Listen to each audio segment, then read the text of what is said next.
Okay, can you guys introduce yourselves, please? Okay, I'll go first. All right. My name is Sizwe. Yeah.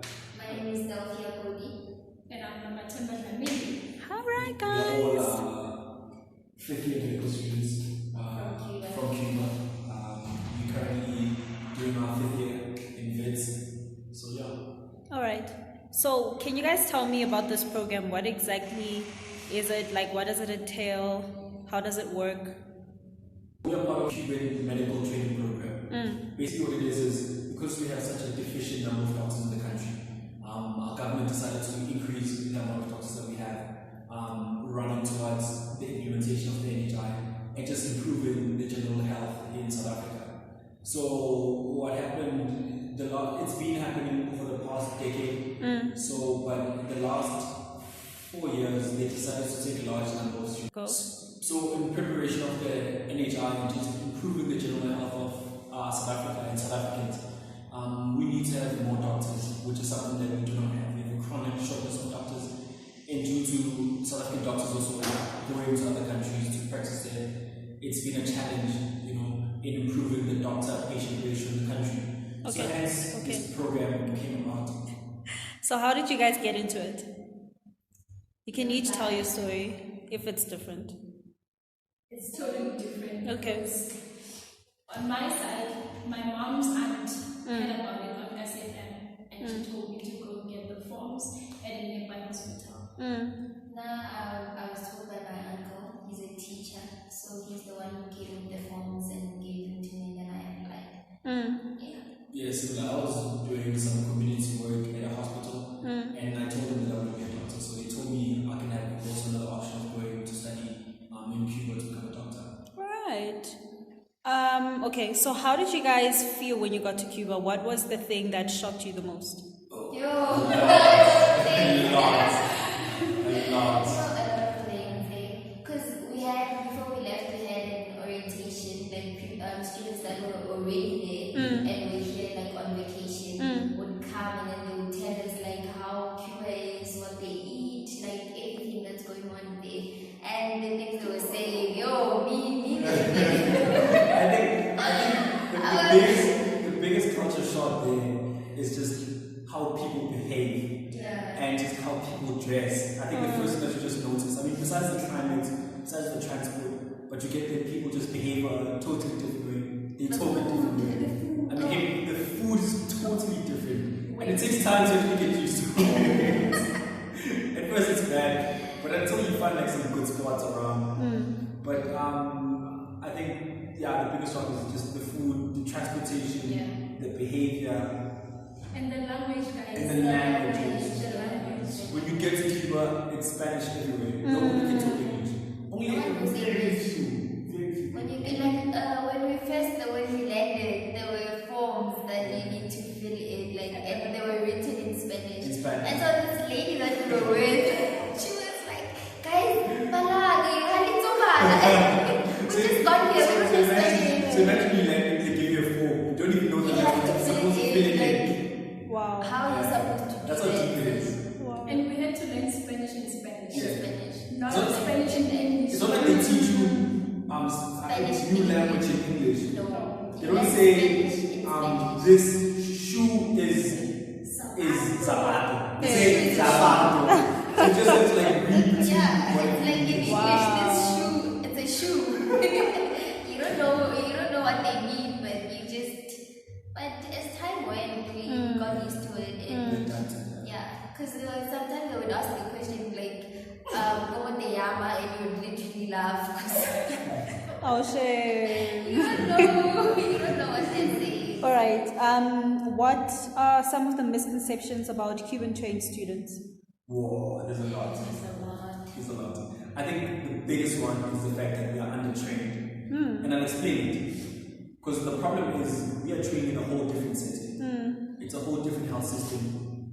It's a whole different epidemiology. So when we come this side to finish our studies, we seem as if we don't know much.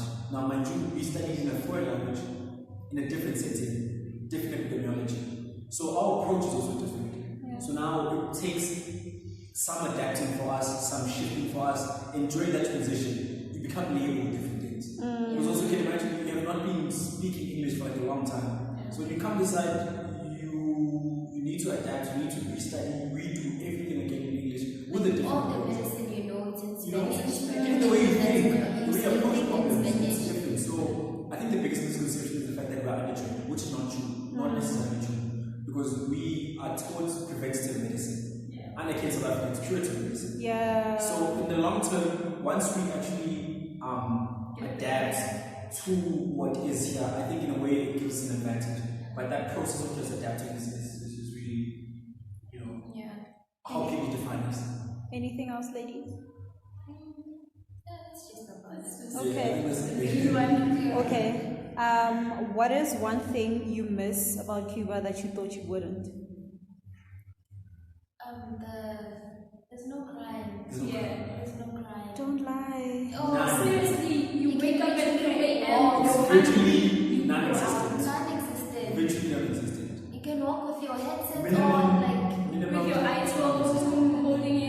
nothing will happen to you. I think also because there's so much GPV happening in the country, so people are very scared with people getting kidnapped. None of that exists in Cuba. Like hitting a woman in Cuban society is like a big no-no. They hardly see you. You go to jail, basically. Wow. Like if a woman has evidence that you hit her, you go to jail. It's as simple as that. Sure. Okay. I think I'm just climate. Climate, Cuba is too hot. No, And that's why it was so humid when we landed for the very first time. Like we literally couldn't breathe. Like it was too much. It's true. It's so true. Like the first thing that when you come out of the airport, The the first air thing just we noticed suffocates. is the humidity. Yeah, humidity. I miss the palm trees also. Masaya. Alrighty. What is one thing you wish someone had told you before you went there? They told us pretty much They told us everything. everything. But what is one thing you wish someone had told you? That it was not gonna be easy. I think they did say that. I think I wish you could have told me to pack Oh more yeah. food and No, winter clothes. Because they told us, no, Cuba is hot, guys. Like you can just wear your summer t-shirt and it's fine. Like there's no winter. That's what they said. That there's no winter. It's hot the whole year. Can't. When we got there, we suffered. Because we had to go out looking for winter clothes, and there's no winter clothes. Let me tell you, during this whole time we were there, we've experienced a cyclone, we've experienced a tornado, we've experienced a tornado, we've experienced was flooding in Havana, like all types of natural disasters happen around there. We did. Like it's deep. But we were never scared. Yeah, That's the first thing.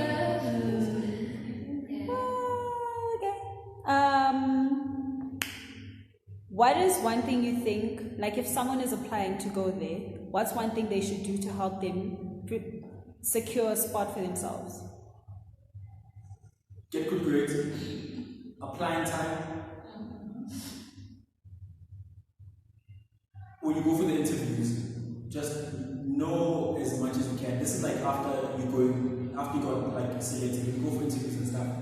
Make sure you just know a bit about Cuba background and just about the medical scenarios of Africa. I think that's going to give you a big advantage. And make sure you gather your information. Make sure you know what Cuba is about, and if you're really sure that you want to go there, because there are people that got there and had to come back because they just couldn't take it.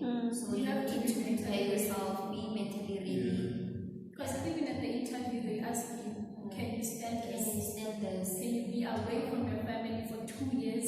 I think that And then that's nothing. The questions that they ask you during the interview, it's nothing compared to what you experience when you get there. I think what I would have wanted to know before I went there is that psychologically I should have been more ready. Yeah, because they don't really prepare you that much.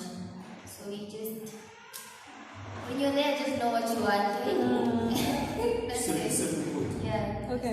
One thing you wish you could bring from the healthcare system in Cuba to this one in South Africa? I would say more motivated doctors. not just the number, but I think doctors in South Africa are not really as motivated to serve underprivileged areas and people. I think because of how people are classed in the country, you have the rich, the poor, you have the who's, the haves, and the have-nots.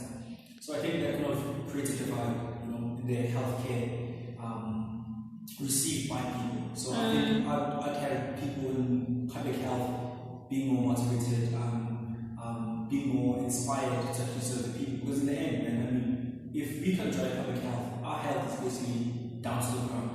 So I think that's the first thing I would take from Cuba, that this is our country, this is our people, and everything we do for ourselves. Because there's so much litigation happening in public health. There's so much negligence happening. So much. You go there, nurses don't care about you. And I mean, if you healthcare guys, you need to care for your people. These things are calling. It shouldn't be about the money. Yeah, it's not about the money. I mean, the money of course, but it shouldn't be about the money. I would say their system in general, how their healthcare system is structured, because you have your consultorium, it's like a section of an area. They have their own medical doctor and it's a consultorium. Yeah. So before you go to the hospital, you reach that level of going to the hospital. You start at your consultorium, and then after your consultorium to your polyclinic, in your polyclinic, and then that's when you go to the hospital.